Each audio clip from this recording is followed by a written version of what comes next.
오늘 함께 나눌 말씀 요한계시록 3장 1절부터 6절까지 말씀입니다. 우리 같이 봉독합니다.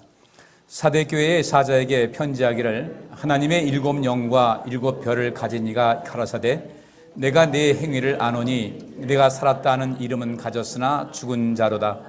너는 일깨워 그 남은 바 죽게 된 것을 굳게 하라. 내 하나님 앞에 내 행위의 온전한 것을 찾지 못하였노니 그러므로 네가 어떻게 받았으며 어떻게 들었는지 생각하고 지키어 회개하라. 만일 일깨지 아니하면 내가 도적같이 이르리니 어느 시에 내게 임하는지 내가 알지 못하리라. 그러나 사대에 그 옷을 더럽히지 아니한 자 몇 명이 내게 있어 흰 옷을 입고 나와 함께 다니리니 그들은 합당한 자인 연고라. 이기는 자는 이와 같이 흰 옷을 입을 것이요 내가 그 이름을 생명책에서 반드시 흐리지 아니하고 그 이름을 내 아버지 앞과 그 천사들 앞에서 시인하리라. 귀에 있는 자는 성령이 교회들에게 하시는 말씀을 들을지어다. 아멘. 오늘 저는 이 본문 말씀 통해서 사대 교회가 우리에게 주는 교훈이라는 주제로 하나님의 은혜를 함께 나누도록 하겠습니다. 소아시아 그 일곱 교회에 대해서 요한계시록 2장과 3장에서 나오고 있는데 그 소아시아 일곱 교회 모두가 상당히 그 지명도가 높고 또 때로는 어떤 경제적으로 또 지리적으로 특성을 갖고 있어서 많은 사람들이 모이는 그런 곳이었습니다. 어떤 곳은 또 그 당시에 어떤 하나의 제국의 수도로서 또 로마 제국에는 이 아시아 지역의 또 다른 제2의 수도로서 자리 잡기도 했고 여기 사대 교회도 마찬가지입니다. 사대라는 그 지역은 이전에 고대죠. 고대 그 해족속이라고 있습니다. 가나안의 해족속이 있고 그 보통 히타이트족이라고 이야기를 하는데 그 해족속의 그 후세를 계속해서 이어간 그 민족이었고 리디아라는 그 큰 제국이 있었어요. 그 리디아 제국의 수도였던 것이 바로 사대라는 곳입니다. 이곳은 주변에 그 큰 강이 남부로 흐르고 있어서 사금이 많이 나왔어요. 그래서 그 금이 굉장히 많이 금을 캐낼 수 있었고 그래서 이 사대 지역은 황금의 도시라는 그런 별명을 가지고 있을 만큼 많이 부유했습니다. 여러분께서 잘 아시는 대로 마이더스의 손이라는 말 들어보셨죠? 그 마이더스라는 사람이 뭐만 잡기만 하면 금으로 변하는 그래서 그걸 마이더스의 손이다. 그래서 금손이라고 보통 이야기를 해요. 또 어떤 경우는 금손 반대는 이제 똥손이라고 그래가지고 뭘 해도 주물러 터뜨리기만 하지 이루지 못하는 어떤 그런 손이 있는데 이 마이더스의 손이라는 것은 뭐만 잡으면은 그 금이 되는데 나중에 그 신화에서 나오는 것은 그 마이더스가 누굴 만졌어요? 자기 딸을 만져가지고 딸이 금으로 변했다는 이런 이야기 나옵니다. 그러니까 그 굉장히 좋은 그 신화는 좋은 교훈을 줘요. 이렇게 많은 그 재물을 가지고 있는 것도 좋지만은 그 재물이 결국은 자기를 망치게 되고 얼마나 고통스럽겠어요? 자기 딸을 만졌는데 딸이 금으로 변해가지고 생명을 이제 잃게 만들었는데 그것이 좋은 것 같은데 그것을 좋게 활용할 수 있어야 되거든요. 하나님께서 우리에게 많은 것을 주셨다 할 때는 우리는 그것을 가지고 축복의 통로로 내가 쓰임받을 수 있어야 되는 거예요. 내가 하나님께로부터 내가 많은 복 받았다. 나는 이것을 또 어디 출구를 만들어서 축복의 통로를 삼을 수 있어야 될 텐데 그렇지 않게 되면 우리 삶은 병든다는 거죠. 사대교회가 아주 전형적인 그런 모습이었습니다. 금이 굉장히 많았어요. 그러니까 이 돈이 생기게 되죠. 돈이 많다 보니까 어떻게 되겠습니까? 이게 뭔가 쾌락을 자꾸 이어가는 거예요. 강남구 송파구 이쪽에 부자들이 많이 삽니다. 그러니까 이게 좀 재력 있는 사람들 많이 살다 보니까 거기는 아파트 똑같은 이 지역에 있는 아파트하고 그 지역에 있는 아파트 평수는 똑같아도 재산세 차이는 엄청나게 차이가 나잖아요. 그러다 보니까 그쪽에는 세입이 많아요. 이 세금을 받아야 되는 게 많게 되고 많다 보니까 그 지역은 다른 어떤 서울시에 도움받지 않고 자치구에서 충분히 살림해 나갈 수 있는 그런 것이 되는 거죠. 근데 이 동작구하고 관악구는 상당히 그 세수가 줄어서 시에서 서울시에서 돈을 받아야 되고 중앙정부에서 받아야 될 이런 상황이 되는데 바로 그 차이가 되는 거죠. 이 사대는 황금의 도시라는 이런 별명처럼 굉장히 부유한 도시였습니다. 근데 그 부유한 것이 하나의 장점이기도 하고 기회일 수가 있는데 그 부유한 것이 장점이고 기회가 아니라 단점이고 그다음에 실패로 이어갔어요. 위기로 바뀌어지게 된 겁니다. 소아시아 7개의 공통적인 것인 겁니다. 칭찬받은 교회는 어떤 것인가 봤더니 상황, 주변 어떤 여러 가지 상황이라든지 환경에 구애됨이 없이 인내를 가지고 하나님을 섬기는 그런 교회들, 서문학교회와 빌라델비아 교회는 그렇게 됐습니다만은 다른 그 5교회는 모두 것이 풍족한 상태에서 병이 들었어요. 근데 이 서머나 교회와 빌라델비아 교회는 풍족하지 못했습니다. 풍족하지 못했어요. 풍족하지 못한 것이라서 마음에 안타까움이 있었겠지만 그 풍족하지 못한 가운데 그들은 늘상 하나님을 바라보는 것이 됐다는 거죠. 이건 우리가 이 시대를 살고 있는 우리는 이 속에서 우리 신앙의 원리와 신앙의 그 어떤 향방을 어떻게 될 것인가에 관심을 많이 가질 수 있어야 돼요. 한국교회가 언제 부흥했는가? 어려울 때예요. 경제적으로 어렵고 많은 어려움이 있을 때 교회는 희망을 줬습니다. 한국에 이 기독교가 들어왔을 때 그 당시에는 일제에 의해서 계속 우리나라가 침탈을 당하고 어려움을 당하게 되었습니다. 그래서 이 생각 있는 사람들, 깨어있는 사람들이 복음을 접하게 되고 그들이 이 복음에 또 이 심취된 가운데 우리가 깨어나야 된다는 그런 속에서 기독교가 굉장히 큰 역할을 했거든요. 그때 역시 어려울 때 기독교가 들어왔고 그때 기독교가 많이 부흥했어요. 특히 북한에서 그런 그 부흥이 많이 있었던 것이죠. 그 다음에 세월이 지나서 이제 60년대, 70년대 전후 세대에 우리나라가 굉장히 가난하고 고통스러웠죠. 이때 뭐 새마을운동이다, 잘 살아보세요 이런 얘기하면서 교회도 역시 마찬가지로 희망을 주는 메시지를 주다 보니까 교회가 부흥하고 성장하기 시작했어요. 언제부터 꺾였는가? 80년도 들어서서 88 올림픽 되고 이날의 돈이 좀 흔하게 되면서부터 교회가 갑자기 힘을 잃기 시작합니다. 교회가 교회의 어떤 기능을 관심 가져야 될 텐데 교회의 기능보다는 모든 것이 넉넉하고 풍족하고 만족한 이것이 마치 하나님께로부터 모든 것을 다 받은 것이냐? 그때부터 신앙생활이 해이해지기 시작했고 교회가 점점 구심력도 약해지고 또 하나님의 은혜를 그 간절히 간구하는 이런 마음도 사라지게 되면서 한국교회가 오늘날의 모습이 되어버렸어요. 우리는 절대로 이 기회를 위기로 만들지 마시고요. 이 사대교회는 기회였거든요. 그 금이 많아서 그 도시가 풍족해졌고 리디아 그 제국 때 그것이 수도였다. 그 정도가 될 것 같으면 굉장히 힘을 가지고 더 많은 선한 일을 할 수 있었을 텐데 그것을 하지 못했던 거예요. 그리고 그들은 돈과 쾌락을 쫓는 일에 분주해서 내면 세계, 우리가 앞으로 이 땅에 태어나서 살다가 이 땅에서 정말 아름다운 그 행실을 통하여 하나님께 영광 돌리고 그 속에서 하늘의 상급이 있을 것이라는 것을 알아야 될 텐데 그래서 지금의 이 생명력이 더욱더 힘을 얻고 하나님 나라에 들어갈 때는 최고조가 되는 그런 모습이 될 텐데 어느 순간 꺾이고 말았다는 거예요. 사대교회가 바로 그런 교회였습니다. 신앙은 서서히 그 자리를 잃어가게 됐고 여러분 아시다시피 그러다 보니까 지금 이 사대교회 지금 투르키에 터키 그 지역인데 기독교는 완전히 가라앉아 버렸습니다. 우리는 이 사대교회가 우리에게 주는 교훈을 좀 살펴보면서 우리는 이렇게 되지 말아야 되거든요.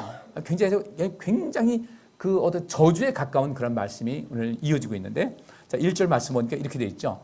사대교회의 사자에게 편지하기를 하나님의 7 영과 7 별을 가진 이가 가라사대 그랬어요.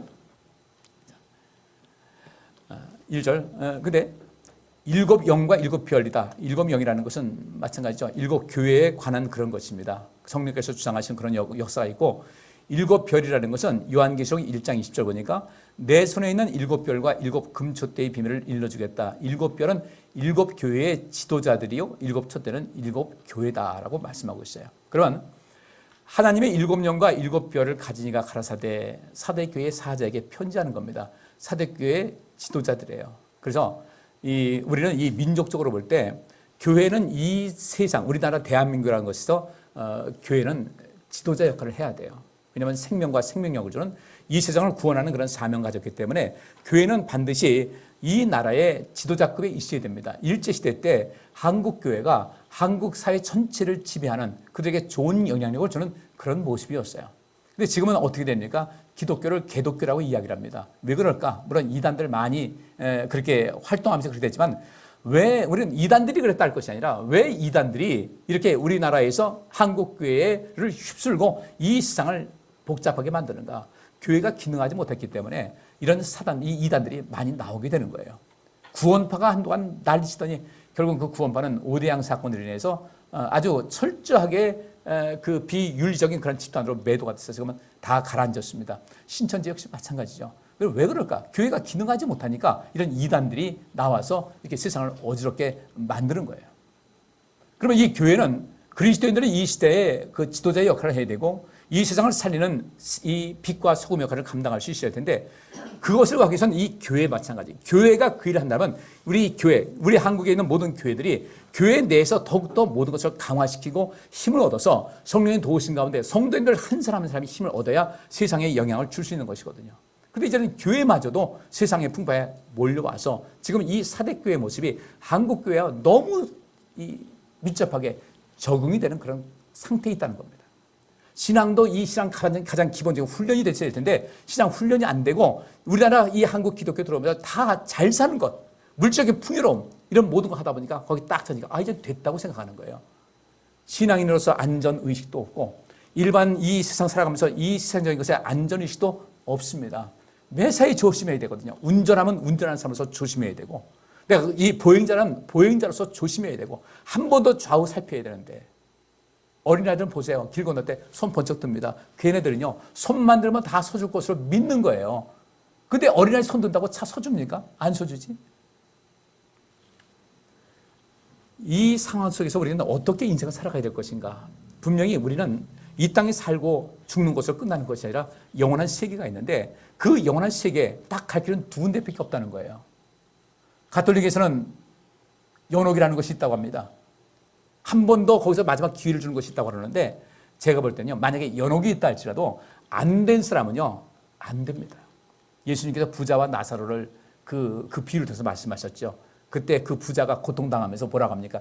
사람 보내서 내가 보냈다고 하고 내가 이렇게 고통받으니까 하나님 잘 섬기라고 이 얘기 좀 해달라고 할 때 그때 무슨 얘기가 나와요? 그래도 안 믿을 사람은 안 믿는다는 거죠. 예수님께서 숱하게 기적을 베푸셨고 죽은 사람 살리셨는데 그 정도면 믿어야 되잖아요.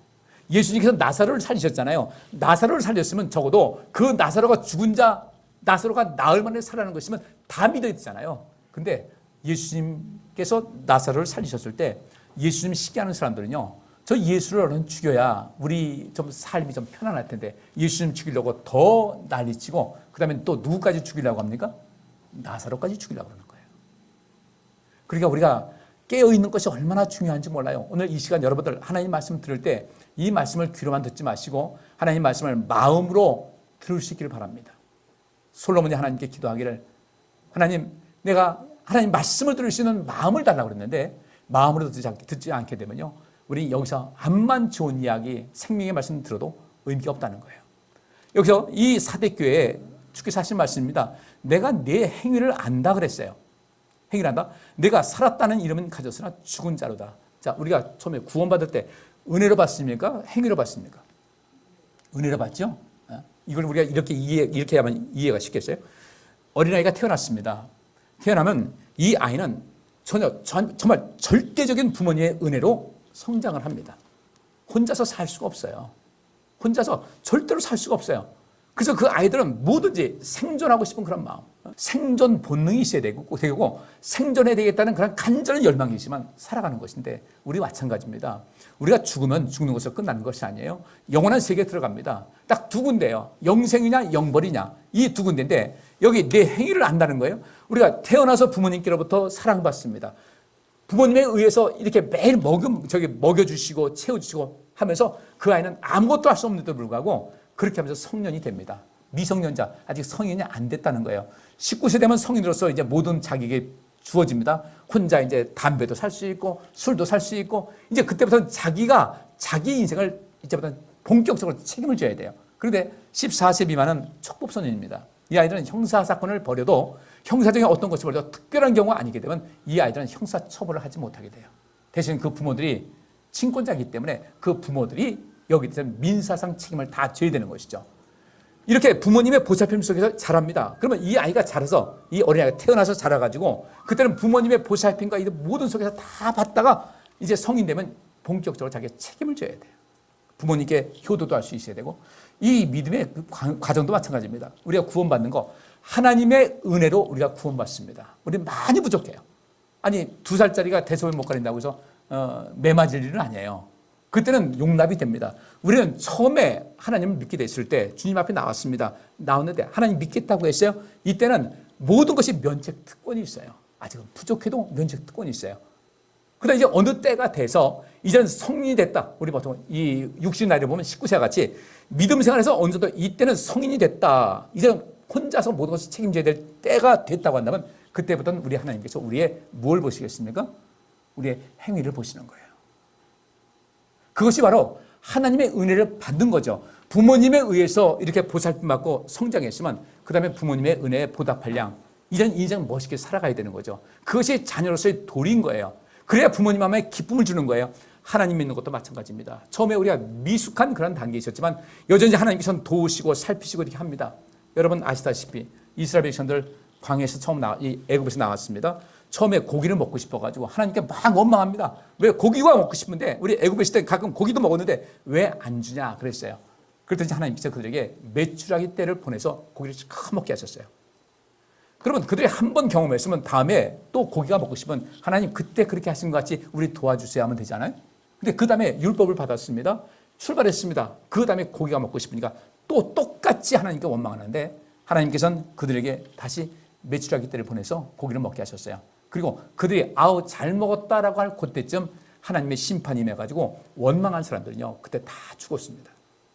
그러니까 그 이전에 하나님 말씀 받기 이전에는 아직 어린아이 같은 데니까 용서해 줬지만은 그 다음에 행위는 어떻게 되는가? 그 다음은 하나님 그때 잘 먹었습니다. 지금도 고기가 먹고 싶은데 좀 주시기 바랍니다라는 이런 과정으로 성장했을 텐데 성장하지 않고 옛날 원망할 때까지 똑같이 하다 보니까 하나님께서는 그들에게 죽음을 내리신 거예요.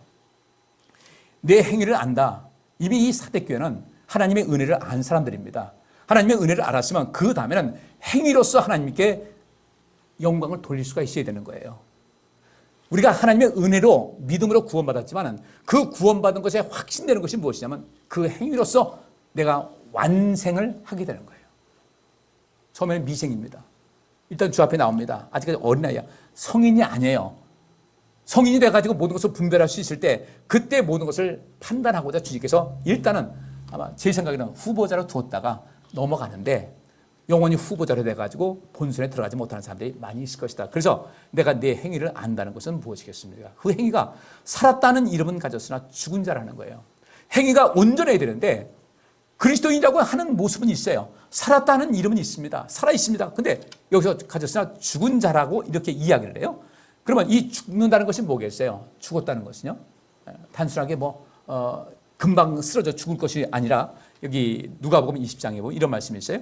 죽은 사람들의 부활에 대해서는 모세도 떨기나무 기사에서 주를 아브라함의 하나님, 이삭의 하나님, 야곱의 하나님이라고 하였다. 하나님은 죽은 사람들의 하나님이 아니라 살아있는 사람들의 하나님이시다. 바꿔 말하면요. 하나님은 죽은 사람들의 하나님이 아니라 살아있는 사람들의 하나님이라고 했다면 여기 있는 말씀대로 내가 살았다는 이름은 가졌으나 죽은 자라고 할 때 이들에게 하나님과의 관계가 이어지고 있습니까? 끊어진 겁니까? 끊어진 거예요. 살았다는 이름이 있다. 그리스도인이라는 이름은 있는데 이미 죽은 자라고 하는 것은 하나님과 관계가 없다는 거예요. 왜냐하면 하나님은 살아있는 산자의 하나님이시고 죽은 자의 하나님이 아니신 거예요. 그래서 여러분이 하나님의 은혜를 부음받기 위해서는 어떻게 될 것인가? 내가 주님께서 보실 때 죽은 자 같지 않고 산자의 모습을 반드시 가져야 되는데 그 산자의 모습이 뭔가 봤더니 행위에 달려있다는 겁니다. 이미 구원받은 백성으로서의 행위입니다. 구원받기 이전의 행위가 아니라 구원받은 백성으로서 마땅히 감당해야 될 그 행위가 부족할 때는 문제가 심각하게 되는 거예요. 자, 여기 밑에 봅니다. 누가복음 15장 24절. 이 내 아들은 죽었다가 다시 살아났으며 내가 잃었다가 다시 얻어노라니 저희가 즐거워하더라. 탕자의 비유죠. 그 아들 나갔다가 거지가 돼서 돌아옵니다. 근데 종으로만 그냥 두십시오 해도 내 아들인데 어떻게 하냐. 씻겨주고 다시 입혀주고 가락지 끼워주고 좋은 신발 신겨주고 그 형이 와서 불평을 하죠. 나는 언제 이렇게 해줬습니까? 했더니 내 아들은 죽었다가 다시 살아나지 않았냐. 오늘 여러분들 하나님은 죽은 자의 하나님이 아니라 살아있는 자의 하나님이시니까 여러분들 혹시 사대교회와 같이 여러분 믿음이 죽은 믿음이었다면 그 죽은 믿음을 다시 되살려서 죽었다가 다시 살아난 이 탕자와 같이 살아난 믿음을 가지고 복된 삶을 누리시기를 간절히 바랍니다. 그래서 이렇게 경고합니다. 너는 일깨워 그 남은 바 죽게 된 것을 굳게 하라. 내 하나님 앞에 내 행위에 온전한 것을 찾지 못했다. 하나님의 은혜로 구원받았으면 그 안에서 행위에 온전한 것을 주 앞에 보여드려야 되는데 하나님께서 말씀하십니다. 나는 너에게서 행위에 온전한 것을 도무지 발견하지 못했다는 거예요. 이것이 우리가 중요한 겁니다. 저거 늘 말씀드리죠. 여기 잘 나오셨어요. 큰일 하신 거예요. 이것으로 끝나는 것이 아니라 그 다음에 우리의 행위가 필요한 겁니다. 그 행위는 무엇인가? 여기 수고, 일, 행위입니다. 이것이 필요한 거예요. 그러면 여기서 너는 지금 죽어가고 있다는 겁니다. 산자 같으나 죽게 됐다. 여기 너는 일깨어 그 나무가 죽게 된 것을 할 때 ready to die라고 되어 있어요. 영문성경 ready, 준비가 됐어요. to die, 죽을 준비가 됐다는 거죠. 살아있는 것 같으나 죽을 준비가 됐다. 우리는 ready to live, 살아있을 준비, 살아갈 준비가 되려는데 이 사대교회에 주께서 하신 말씀이 너는 ready to die, 너는 지금 죽어가고 있다. 기껏 준비한 것이 죽음을 준비하고 있다는 거죠. 그것도 영원한 죽음이야. 영생이 아니라 영원한 죽음을. 따라서 너는 깨어서 정신 차리고 주위에서 남은 바 죽게 된 것을 굳게 하라. 이제 겨우 불씨에 조금 남았는데 이 불씨에 다시 불을 붙여서 굳게 해라. 무엇을? 여기 굳게 고정시키다, 확고히 하다, 강하게 하다, 확립하다. 이렇게 하라. 그럼 왜냐하면 너희가 왜 지금 죽음으로 가고 있는가? 왜 죽게 된 것이냐? 다른 것이 아니라 왜냐하면 이건 원래 성경 원문에 있는데 우리 본문에는 성경 한글 성경 없어요. 왜냐하면 내 하나님 앞에 네 행위에 온전한 것을 찾지 못했다는 거예요. 우리의 행위가 굉장히 중요합니다. 그래서 이 행위가 무엇입니까? 하나님 나라와 하나님의 의를 구하는 거예요. 전도하는 거 중요하죠. 여러분들 가족 전도들 먼저 하세요. 이거 안 하면 큰일 납니다. 이거 아주 정말 엄청난 비극이에요. 지금 자녀들 잃은 부모님들 그 마음이 오죽하겠습니까? 다 키워놨는데. 우리 천국 가서도요, 우리 자녀들 내 주변에 같이 있어야 돼요. 그거 무관심하면 안 돼요. 정말 관심 많이 가셔야 됩니다. 그렇지 않으면 우리 눈에서 피눈물 납니다. 주님께서 나에게 그렇게 하겠죠. 너 뭐 했냐? 뭐라고 할 거예요? 이 행위에 온전한 것을 찾지 못했다. 이 온전하다는 그 단어가 어떤 것이냐면요, 가득 차게 하다, 충만하다는 뜻입니다. 사도행전에 성령이 충만하여 할 때 그 충만하다는 단어하고 온전하다는 단어가 똑같이 쓰죠. 플레로우라는 그 단어가 쓰여졌는데 이 충만하다는 것은 성령 충만은 하나님께서 원래 충만한 분이니까 여기서 온전한 것이라는 것은 어떤 의미냐면 가득 차게 해야 된다. 가득 차게 하다. 이런 겁니다. 자, 여기서는 이게 가득 차 있죠. 판매하는 거예요. 만약에 이게 컵이라면 다 마셨어요. 다음에 마실 때 어떻게 해야 됩니까? 채워야 되죠. 그러니까 여기서 너희가 온전한 것을 내가 찾지 못했다. 너희 행위에 온전한 것을 찾지 못했다는 것은 지금 완전하게 꽉 찬 상태를 요구하는 것이 아니라 인생을 살아가면서 우리 많이 부족하잖아요. 죄도 많이 짓고 죄성이 있고 주대대로 살다고 하면서도 이러면 안 되는데 이러면 안 된다면서 끌려가는 것이 우리 인생의 모습 아니겠습니까? 많이 경험하잖아요. 그럼에도 불구하고 우리는 계속해서 변화를 해야 되는 거예요. 언제까지? 내 생명 다하는 순간까지 변화해야 되는데 어느 순간에 우리 믿음이 딱 정지가 됐더라는 겁니다. 정지된 것은요, 후퇴한 거예요. 그래서 여러분들 계속해서 가득 채워야 돼요. 계속해서 채워야 돼요. 이 채우는 것이 충만하게 하는 것이고 지금 당장 충만을 원하는 것이 아니라 계속해서 가득 채우라는 거예요. 계속 채우는 이 일을 하게 될 때 그것이 하나님께서 보실 때 온전하다고 여겨주시는 거예요. 우리 신앙생활 혹시 후퇴하는 것 아니겠습니까? 자, 이 겨울에는 굉장히 건조합니다. 건조하기 때문에 이 빛이 굴절되는 것을 많이 막아줘요. 이런 습기가. 그래서 가을 되고 겨울 되면 공기가 맑은 이 이유는 하늘이 파랗게 보이는 것은 그 수분이 적기 때문에 그 굴절되는 것이 적어서 하늘이 그렇게 파랗게 보이는 거예요. 여러분 집도 가면 굉장히 건조할 겁니다. 습도 재보면 여러분 집에 한 20에서 30%밖에 안 될 거예요. 그 여러분 건강에 굉장히 심각한 결과를 가져와요. 우리 사람은 최소 40에서 최고 60% 정도의 습기는 집안에 있어야 돼요. 60% 이상 되면 집에 곰팡이가 낍니다. 보통 한 40에서 50 정도, 한 50 정도 맞추면 좋아요. 그러니까 여러분들 집에서 가습기를 대신할 수 있는 어떤 것, 가습기를 대신할 수 있는 어떤 것에 해서 집안의 습도를 한 50% 정도 이것을 늘 유지할 수 있어야 돼요. 건조하잖아요. 그러면 우리가 사람이 숨 쉬지 않습니까? 숨 쉴 때 공기만 나가는 것이 아니라 우리 몸에 있는 습기도 같이 빨려 나가요. 그래서 아침에 일어나자마자 물 한 컵을 꼭 마시라고 하는 것은 밤새 내 몸 안에서 빠져나간 수분을 물 한 컵으로 공급해 주면은 이 끈적거리는 수분이 빠지면서 끈적거리는 피의 이 흐름을 원활하게 할 수 있다고 해서 물 한 컵을 꼭 먹고 자라. 잠자기 전에 한 컵 마시고 꼭 일어나서 한 컵 마시라고 하는 이유가 거기 있어요. 채워야 된다는 거죠. 그러면 숨을 내쉬면서 바깥의 공기는, 방한 공기는 20에서 30%밖에 안 돼요. 계속 내뿜으니까 들이마시는 공기도 건조한 공기 아니까 몸의 수분은 빠지게 되는 거죠. 건강에 안 좋은 거예요. 그래서 채워야 되는 거예요. 우리 역시 마찬가지로 우리의 행위로서 하나님을 기쁘시게 하는 그 행위를 계속해서 채우셔야 돼요. 여러분 자신을 위해서, 우리 이웃을 위해서, 선한 사부를 위해서, 축복의 통로가 되는 일을 해서 끊임없이 채우게 되면요, 우리 하나님께서 그 많은 모든 것을 넘치도록 채워줄 것이고 우리는 절대로 죽을 일이 없다는 겁니다. 뒤에도 여러 가지 말씀이 있어요. 여기 3절 말씀에 그러므로 내가 어떻게 받았으며 어떻게 들었는지 생각하고 지켜 회개하라. 만일 일깨지 아니하면 내가 도적같이 이르리니 어느 시에 내게 임하는지 내가 알지 못하리라. 여기 보니까 뭐라 했어요? 너는 일깨워라. 일깨워라. 일깨워라는 것은 무엇입니까? 행위에 온전한 것을 시도해라. 가득 차게 해라. 그리스도인으로서 마땅히 해야 될 그 일을 열심히 감당해야 된다. 채우지 않게 되면 나중에 죽게 된다는 거예요. 이 죽음이 영원한 죽음이 되기 때문에 문제가 되는 거예요. 만일 일깨지 아니하면 내가 도적같이 이른다. 도적이 여러분들 와서 우리에게 보태주고 합니까? 뺏어갑니까? 주님께서 도적같이 이르리니 어느 시에 내게 임하는지 내가 알지 못한다는 것은 그 도적이 임한다는 것은 우리에게 재앙이 임한다는 거예요. 재앙이 임하지 않도록 우리가 항상 일깨워야 된다. 내가 처음에 하나님의 은혜를 어떻게 받았는가? 주의 말씀을 내가 들은 것이 무엇인가를 생각해서 처음에 우리가 옛날에 열심히 였잖아요. 이제 하나님의 은혜 많이 받지 않았습니까? 예레미야 선지자가 이스라엘, 이 남유다 왕국이 멸망 직전에 있습니다. 마지막 눈물로서 이것을 외치는데 이 말씀 보니까 3절 그때 이스라엘은 나의 거룩한 백성 곧 내 백성이 천열매가 되었으니 그들을 해치는 자들은 모조리 벌을 받아 재앙을 만났다. 하나님께서 그렇게 보호해 주신 거예요. 그렇게 많은 것을 받았어요. 하나님의 말씀을 잘 들었어요. 율법을 지켰단 말이죠. 그런데 세월 지나면서 야곱의 후손 이스라엘 자손들아 여호와의 말씀을 들어라. 여호와께서 이렇게 말씀하셨다. 너희 조상들이 내게서 무슨 잘못을 발견할기에 나를 버리고 우상을 쫓아 헛된 일을 하였느냐. 하나님께서 우리에게 베푸신 것이 너무도 많은데도 불구하고 우리는 그 은혜를 자꾸 잊어버린다는 거죠. 감사도 계속 채워야 되거든요.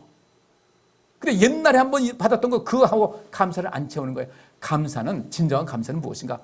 행위가 반드시 뒤따르게 돼 있어요. 감사합니다. 그러면 반드시 행위가 뒤따르게 돼 있어요. 행위가 뒤따르지 않는 것은 감사 아니에요. 그냥 입으로만 립 서비스 하는 거예요. 여러분 하나님께 감사하십니까? 감사하면 그 감사에 걸맞는 행위가 뒷받침되시기를 간절히 바랍니다. 하나님께 정말 감사한다면, 내 생명의 은인으로 알고 감사한다면 그분께서 우리에게 때로 어떤 시간을 요구하실 때, 어떤 헌신을 요구하실 때, 아니면 우리가 더욱더 성숙한 그리스도인 되기 위해서 하나님 말씀을 더욱더 연구하기를 원하실 때 기꺼이 해야 되거든요. 기도하는 것도 해야 되는 것이고요. 근데 하나님을 감사하는 마음이 없고 도구로 삼는 그런 경우가 너무도 많이 있다는 거예요. 우리 삶을 좀 새롭게 해서 나 이 정도면 됐다라고 한다면 굉장히 위험한 발상입니다. 그래서 우리 이 말씀에 보면 참 여러 가지 그 의미가 있는데 여기 뒤에 곳 한번 보시겠습니다. 5절 말씀 보니까 이기는 자는 이와 같이 흰옷을 입을 것이요 내가 그 이름을 생명책에서 반드시 흐리지 아니하고 그 이름을 내 아버지 앞과 그 천사들 앞에서 시인하리라. 그 이름을 생명책에서 흐리지 않는다는 것은 그 생명책에 이름이 일단 들어갔다는 거예요? 안 들어갔다는 거예요? 들어갔다는 거죠. 근데 저는 이것을 아까 말씀드린 대로 어린아이 때는 그냥 은혜로 받지 않습니까? 어린아이들이 성인이 되기 전까지는 부모님의 보살핌이 있잖아요. 때로는 실수해도 넘어가고 하는데 성인 되면 자기 책임져야 되듯이 일단 그 이름이 우리가 그 호적에 들어가지 않습니까? 근데 거기서 자녀들이 정말 그 패역한 일을 하게 되면 내 자녀인 것이 부끄럽게 되죠. 하나님을 우리가 은혜로 구원받았습니다. 구원받을 때 이기합니다. 어린아이 때는 그 처음에 초신자 때 믿음이 여릴 때는 일단 생명책에 이름이 등재가 되겠지만은 그 이후에 행위가 온전함을 찾지 못하게 되면 그 생명책에서 이름이 흐리게 된다. 그래서 제가 1단계, 2단계 말씀드렸잖아요. 주 앞에 모이는 것 그래요. 유형교회예요. 무형교회는 그 가운데 구원받은 사람들이에요. 우리의 이 생명책의 이름이 흐리지 않도록 다음에 완전하게 하나님께서 그 이름을 내 아버지 앞과 그 천사들 앞에서 내가 시인할 정도로 완벽한 구원을 이루기 위해서는 여러분의 행위가 어떻게 된다? 온전해야 된다. 곧 충만함으로 계속해서 채워나가야만 이것이 된다. 근데 채워나가지 않게 되면요 우리는 고갈되게 될 수밖에 없는 거예요. 채우지 않게 되면 고갈됩니다. 여러분 저수지 보세요. 물이 찼습니다. 그 다음에 비가 내려가지고 차지 않고 내버려 두잖아요. 그러면 그 저수지는 말라버립니다. 몇 년 전에 LA에 엄청난 가뭄이 왔어요. 계속해서 저수지가 말라가니까 그때 그 LA에서 하는 것이 뭐냐면 이런 조그만 그 플라스틱 가지고 그 공 같은 거를 만들어가지고 그 수면을 다 덮어버렸어요. 증발되지 않도록. 우리의 믿음 채우지 않게 되면요, 믿음은 말라갈 수밖에 없어요. 그래서 우리는 계속해서 하나님께서 기뻐하시는 어떤 행위, 제가 지난 금요 기도회 때 말씀드린 거 보셨는지 모르겠습니다만 거기 그런 말씀이 나옵니다. 안수를 디모데에게 바울이 하는 겁니다. 안수를 그냥 생각 없이 하지 말아라. 그럼 우리가 그렇게 하면 그 안수는 머리다 손 얹고 안수하는 걸 생각하죠. 안수기도요? 그것이 아니라 그 말씀은 안수를 그저 너무 가볍게 하지 말라는 것은 목사, 장로, 권사, 집사 세울 때 어떻게 합니까? 안수하죠. 직분자 세울 때 깊이 생각하고 파악하고 하라는 것이었어요. 직분자 세울 때는 그냥 세우지 말아라. 그러면 여러분들 또 직분자 우리 교회, 우리 한국교회는요, 서리 집사님 찾기가 중직들 찾기보다 더 어려워요. 이제 그렇게 돼버렸어요. 여러분들이 어떤 과정에서 직분을 받았든 그 직분을 받은 것이 여러분 삶 속에서 직분을 받았으면 그 직분에 맞는 그 그릇이 더 크지 않겠어요? 더 많이 채워야 되지 않겠어요? 더 많이 채우셔서 여러분 그 직분 때문에 5달란트, 2달란트 받은 사람 같이 꼭 되시기를 주의 이름으로 축복합니다. 채우지 않게 되면 1달란트 받은 사람의 모습이 되는 거예요. 관심 많이 가지셔야 돼요. 그래서 그 옷을 여기 4절, 옷을 더럽히지 아니한 자 몇 명이 있더라 이거죠. 여기 3절에도 어떻게 받았으며 어떻게 되는지 생각을 하라 이 말씀을 좀 하고 있고, 그 다음에 그 사대도 그런 가운데서도 사대에 옷을 더럽히지 아니한 자 몇 명이 네게 있어 흰옷을 입고 나와 함께 다닐 것이다. 이 흰옷일 때 희다는 것은 빛나는 훌륭한 멋진 눈부신 매우 성공적인 뛰어난 우수한, 여러분들 꼭 주님과 함께 흰옷을 입고 다닐 수 있는 그런 삶을 살아갈 수 있기를 주의 이름으로 축복합니다. 근데 왜 그렇게 흰옷을 입고 주님과 함께 다닐 수 있었을까? 그들은 합당한 자였다. 칭찬받을 만한 몸에서 비길 수 있는, 당연히 주님께로부터 보상받을 수 있는 그런 모습이라는 거죠. 누가복음 21장 34절부터 31절, 너희는 조심하라. 그렇지 않으면 방탕하고 술 취하고 인생살이 걱정하다가 마음이 둔해져서 뜻밖의 그날이 너희에게 덫과 같이 덮칠 것이다. 그날은 지구상에 있는 모든 사람에게 이를 것이다. 그러므로 너희는 앞으로 일어날 이 모든 일을 겪지 않고 내 앞에 설 수 있도록 언제나 정신 차리고 기도해라. 깨어있으라는 얘기죠. 우리 구원받는 거 너무 쉽게 생각하지 마세요. 정신 바짝 차려야 됩니다. 주님께서 기뻐하신 내 행위 속에서 온전한 것을 발견하지 못했다. 그 행위가 꽉 차 있는 것이 아니라 그 행위 속에서 어제보다는 오늘이 더 차 있고 내일이 더 차 있고 계속해서 성장하고 그 모든 것이 차 있는 모습이, 그 행위가 주님께서 기뻐하시는 행위가 계속해서 쌓이고 쌓이는 그런 모습이 있을 텐데 이 사도교회는 계속해서 깎아먹은 거예요. 그러니까 그들에게 준비된 것은 죽음밖에 없더라는 거죠. 완전한 그 구원을 이룰 수가 없는 그런 상태가 된 것입니다. 이 말씀, 이기는 자는 이와 같이 흰옷을 입을 것이다. 주님과 동행하니까 그 인생에 복이 있습니다. 그 이름을 생명책에서 반드시 흐리지 않고 하나님 앞과 선사들 앞에서 내가 인정할 것이다. 시인할 것이다. 자, 마지막 절 보고 말씀 마치겠습니다. 말라기 3장 13절부터 18절, 여호와께서 말씀하신다. 너희가 오만한 말로 나를 대적하고서도 우리가 무슨 말로 주를 대적하십니까 하고 말한다. 하나님을 오만한 말로 하나님을 대적하면서도 난 그런 적 없습니다. 본인만 몰라요. 주님은 아시는데. 우리 신앙생활은 계속해서 성장하셔야 돼요. 14절, 너희는 하나님을 섬기는 것이 소용없는 일이며 그의 명령을 지키고 우리 죄를 슬퍼하며 탄식해봐야 무슨 유익이 있는가. 우리가 보기에는 교만한 자가 복이 있고 악을 행하는 자가 잘되며 하나님을 시험해도 뭐 벌도 오지 않더라. 이렇게 한다는 거예요. 그때 여호와를 두려워하는 자들이 서로 말을 주고받습니다. 무슨 말을 주고받았겠습니까? 저들이 저러면 안 되는데, 이러면 안 되는데, 어떡하지? 이런 그 두려워하는 자들이 말을 주고받는 것을 들으시고 하나님께서는 이렇게 말씀하십니다. 여호와를 두려워하는 자와 그의 이름을 귀하게 여기는 자들의 이름을 그 앞에 있는 기념책에 기록해 두셨다. 전능하신 여호와께서 말씀하신다. 내가 내 보물을 챙기는 날에 그들이 내 백성이 될 것이다. 보물같이 된 것이요. 아버지가 효성이 지극한 자기 아들을 아끼듯이 내가 그들을 아끼겠다. 그때 너희는 의로운 자와 악한 자의 차이와 나를 섬기는 자와 나를 섬기지 않는 자의 차이를 다시 한번 보게 될 것이다. 주께서는 오늘 이 사대교회, 그래서 의로운 자와 하나님을 섬기는 자가 어떤 복을 받을 것인지를 다시 한번 알게 해서 그를 돌이키게 하기 위한 목적으로 그 다음 세대, 지금 우리가 살고 있는 이 시대까지 너희는 사대교회 성도들 같이 되지 말아서 절대 죽으면 안 된다. 살아야 한다. 살아야 한다. 주님의 절기입니다.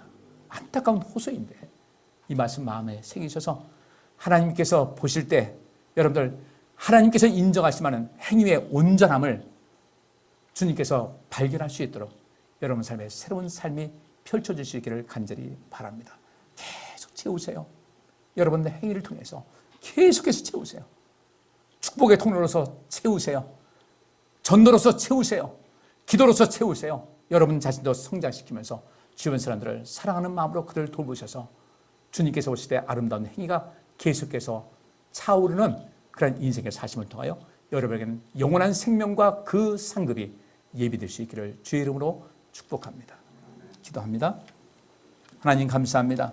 사대교회를 통해서 주시는 교훈을 마음속에 잘 받아들여서 우리에게는 생명과 또 그 생명력과 하나님께서 주시는 그 상급이 가득하게 하시되 우리가 처음에는 잘 시작했는데 악한 자의 반열에서 하나님을 섬기지 않는 자의 그 반열에 머물러서 죽음으로 향하지 않는 저희들의 삶이 될 수 있도록 도우시고 우리를 불쌍히 여겨 주옵소서. 예수 그리스도 이름으로 기도하옵나이다. 아멘. 여호와께서 여기 모인 모든 성도들과 그의 가정과 그와 관련된 모든 일에 복을 주시고 지켜주시며 따뜻하게 대해주시고 은혜를 베푸시며 사랑스러운 눈으로 바라보시어 모두에게 평안을 주시기를 원하노라. 아멘.